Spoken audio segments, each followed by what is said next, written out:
Hello everyone and welcome back to another video from Wake&Tech. In this video, I'm going to show you how to turn off or disable two-factor authentication on your Krisp AI account. So let's get started right away.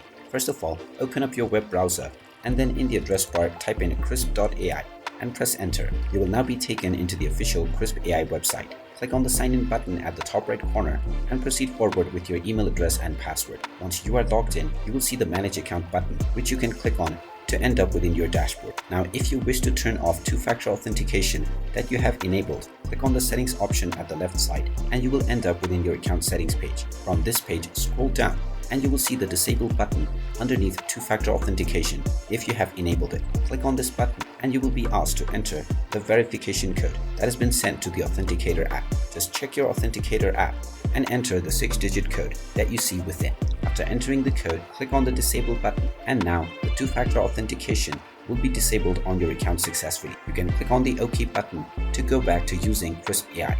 And there you have it. That is how easy it is to disable two-factor authentication on Krisp AI.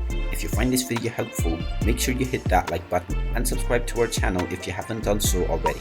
Also ring that notification bell to never miss another update from us. Thank you for watching and I will see you again in the next video.